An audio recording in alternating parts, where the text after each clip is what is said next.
Acara ini dipersembahkan oleh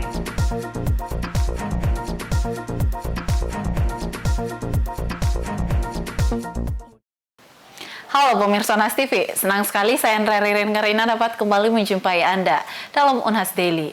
Dalam beberapa menit ke depan kami akan menyajikan berita-berita terpercaya hanya untuk Anda.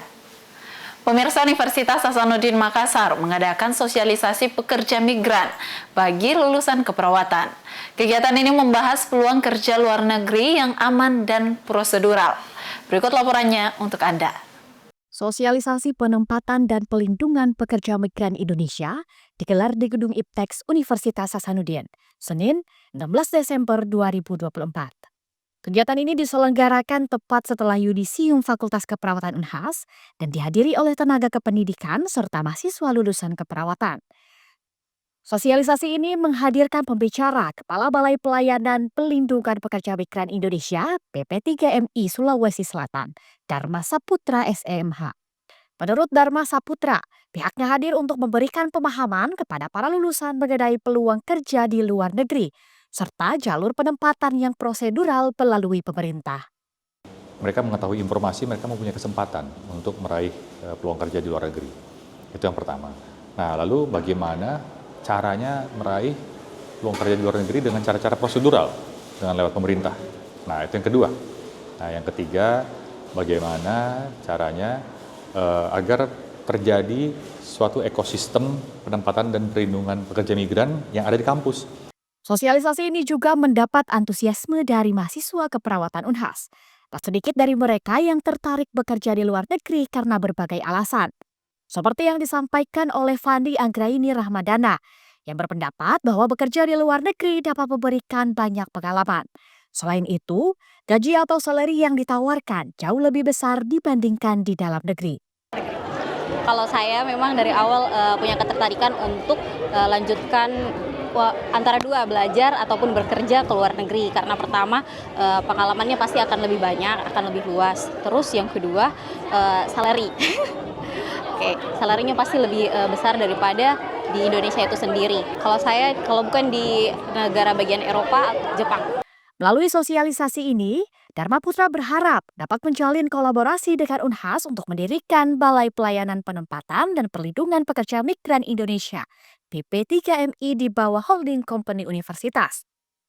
Ia berpendapat dengan sumber daya mahasiswa yang dimiliki, Unhas berpeluang menjadi pusat penyedia tenaga migran berkualitas. Rizka Fraja, Zulkarnain, Unhas TV. Kanker serviks masih menjadi momok bagi kesehatan wanita di seluruh dunia. Apa sebabnya dan bagaimana langkah melindungi diri dari penyakit mematikan itu? Simak informasi berikut. Kanker serviks adalah kanker yang sering menyerang wanita.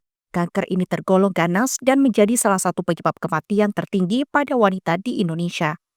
Penyebab utama kanker serviks atau yang juga dikenal dengan kanker leher rahim ini adalah infeksi virus human papilloma atau HPV onkogenik yang sebagian besarnya ditularkan melalui hubungan seksual. Pencegahan kanker serviks menjadi langkah krusial dalam menjaga kesehatan wanita. Dengan tingginya kasus kanker ini di Indonesia bahkan dunia, upaya pencegahan seperti vaksinasi HPV dan deteksi dini semakin diperhatikan. Konsultan obstetri dan ginekologi onkologi Dr. Irma Safitri menuturkan jika vaksinasi HPV merupakan langkah pencegahan yang terbukti efektif dalam menurunkan resiko kanker serviks secara signifikan. Vaksinasi ini idealnya dilakukan sejak remaja sebelum melakukan hubungan seksual pertama. Vaksinasi HPV dapat menurunkan resiko kanker serviks sejak dini, sehingga wanita dapat mengurangi resiko terjadinya kanker yang berkaitan dengan virus HPV. Caranya dengan melakukan deteksi dini. Deteksi dini dengan pemeriksaan pap smear, pemeriksaan IVA, atau pemeriksaan HPV DNA. Ya, itu adalah pencegahannya secara sekunder. Ya. Dan sebenarnya ada pencegahan primernya juga dengan memberikan vaksinasi. Jadi mungkin banyak orang yang belum tahu bahwa kanker serviks ini ada vaksinnya. Ya, untuk mencegah ini sebenarnya sangat bisa dicegah dari awal dengan pemberian vaksinasi.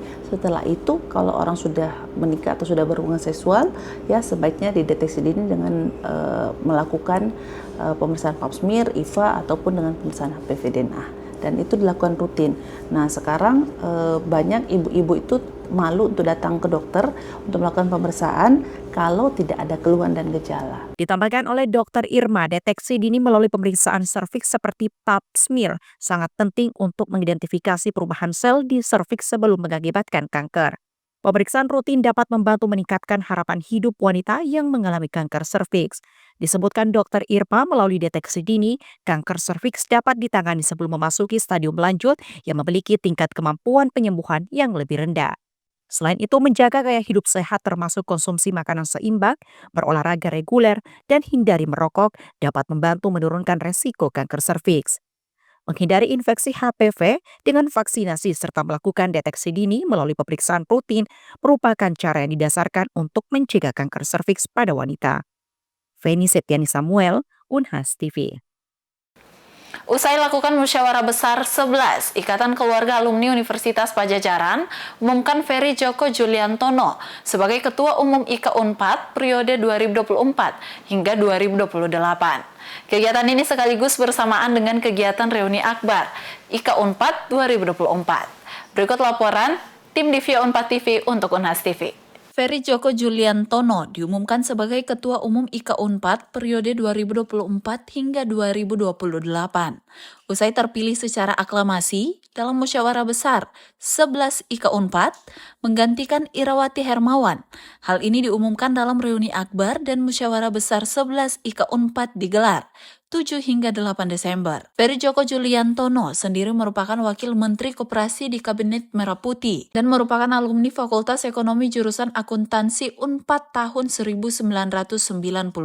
Usai diumumkan sebagai Ketua IKA Unpad terpilih, Ferry Djoko Juliantono ingin membangun hubungan yang kohesif antara universitas dan alumni. Hal ini agar kegiatan IKA Unpad juga memiliki dampak bagi universitas dan alumni. Dirinya juga menyebut tengah menyiapkan sejumlah program, di antaranya menyiapkan pusat data alumni, Unpad Career Center untuk membantu meningkatkan kapasitas alumni, peningkatan soft skill bagi mahasiswa, serta mendorong pemberian gelar pahlawan bagi tokoh Unpad Profesor Mokhtar Kusuma Atmaja. Nanti Desember ini kita insya Allah tuntaskan kepengurusan, kemudian insya Allah Januari kita akan ada pelantikan pengurus supaya makin cepat kita bisa menjalankan program. Tentu ada kohesivitas antara alumni dengan alma mater. Jadi harus ada kerjasama yang sangat erat supaya kegiatan-kegiatan IKA Unpad itu punya dampak juga terhadap universitas, terhadap juga alumni-alumninya. Yang menjadi prioritas saya itu adalah pertama, IKA Unpad akan segera mempersiapkan pusat data alumni yang akan kita tempatkan nanti di kantor IKA Unpad di Jalan Dipati Ukur ini. Kemudian kita akan membuat database, sedang dipersiapkan. IKA Unpad akan membuat Unpad Career Center yang akan membantu alumni-alumni yang ada di BUMN, swasta, koperasi, di NGO, di UMKM itu bisa meningkatkan kapasitasnya. Dan juga di Unpad Career Center ini nanti akan bisa menjadi tempat untuk membuka kesempatan pekerjaan bagi alumni-alumni Unpad yang baru lulus, untuk mendorong universitas memberi porsi kegiatan peningkatan soft skills bagi mahasiswa Universitas Padjadjaran. IKA Unpad juga akan melakukan pengabdian kepada masyarakat, kemudian juga membantu alumni-alumni yang perlu dibantu, didukung.